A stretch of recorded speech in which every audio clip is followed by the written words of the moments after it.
Today I'm going to be making a mess of my studio for the sake of science. We're going to be looking at a 3D printed Spillnot and the physics behind it. This thing is so cool and it worked better than I could possibly imagine.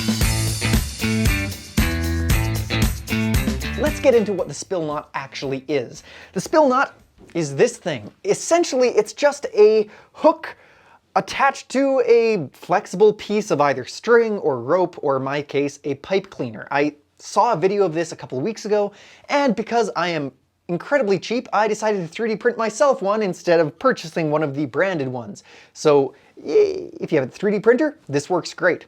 Let me show you the effect.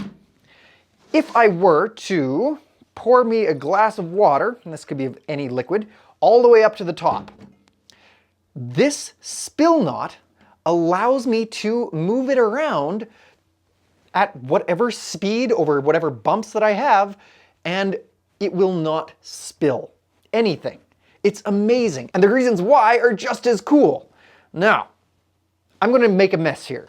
This cup of water is made up of two different states of matter. There's the solid portion, which is the cup, and the liquid portion, which is, you know what, yellow's a bad color. Let me fill this with blue. The liquid portion, which is the water inside. There we go. If I were to move this cup horizontally, the cup is going to move, but the liquid is going to pool up on the back side, like that. So it splashes first on the back side because the water is being piled up on the back side, and then on the front side because when I stop, all that water rushes back and splooshes over the other side. It's inevitable. You can't stop it from happening. However, what if there was a way to transfer all of that lateral motion directly downwards? Let's check it out. If you haven't guessed already, that's where the Spillnot comes into effect. Now, the real key to understanding this is this piece right here. If I were to move my hand rapidly in a horizontal direction, that's the same speed as what I did for the first test where the water splooshed over the sides. What's happening is there is a fundamental inability for this piece to exert a horizontal momentum to this cup. So if I were to move it like so, it's transferring. If I move it this way, it tilts that way.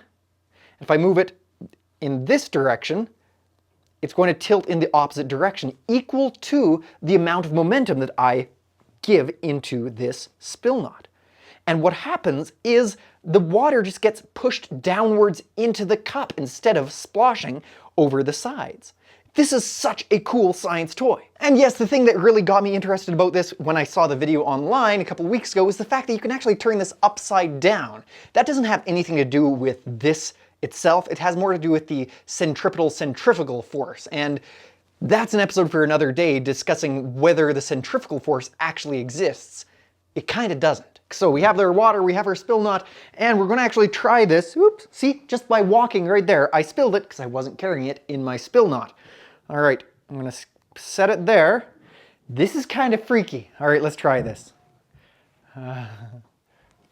Oh, that's freaky, but look at that. It completely is unspilled. That's so cool. Let's try that again. Okay.